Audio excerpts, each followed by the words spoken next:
pas assez de connaissances pour pouvoir conclure de manière universelle et savoir ce qu'il en est du pain dans toutes les histoires, dans toutes les géographies, y compris dans les géographies d'aujourd'hui, en me disant mais je pense que, sans trop me tromper, qu'il est universel. Et que la tentation française est toujours de croire qu'elle est unique, qu'elle est seule, qu'elle fait mieux que les autres, ce que les autres font déjà depuis bien plus longtemps. Non, je ne pense pas que le pain ait été inventé par les Français, que le pain ait été magnifié par les Français, etc., etc. Alors que les Français aient l'impression d'avoir fait le meilleur pain ou de faire le meilleur pain, pourquoi pas. Mais je pense à quelque chose qui m'a toujours sidéré, et il s'agit d'art rupestre. C'est-à-dire que quand on va aujourd'hui dans une grotte, quel que soit son temps, son époque, quel que soit son lieu, ce sont les mêmes choses qui sont peintes de la même manière.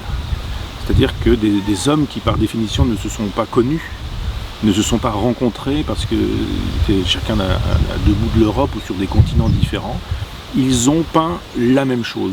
C'est-à-dire que quand ils peignaient les animaux, il y avait une façon de faire qui était exactement la même. C'est-à-dire que dans des pays différents, dans des lieux différents, dans un même temps, il y a l'invention d'une même chose. Et je pense qu'il en va de même pour le pain.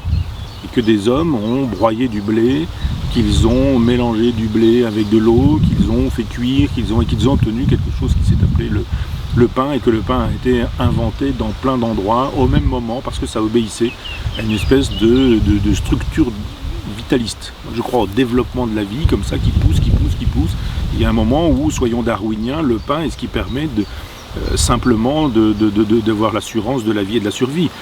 La chasse, c'est compliqué, on peut manquer l'animal, l'animal peut se cacher, on peut être malhabile, on peut avoir des difficultés à la pêche aussi, on peut se faire ravager quelque chose.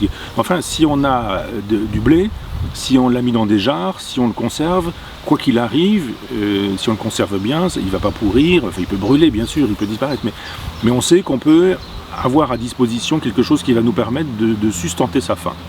Et le pain, il me semble que c'est l'élément de base, parce que là où les choses sont compliquées à obtenir, on a la possibilité avec le pain de savoir qu'on va survivre.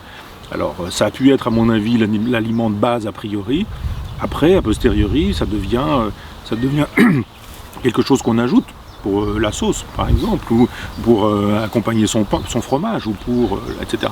Mais je pense qu'il y a cette invention du génie collectif vitaliste, du pain partout en même temps, avec des formules différentes bien sûr, mais l'idée de croire que la France aurait fait mieux ou différemment sur le pain, je ne crois pas.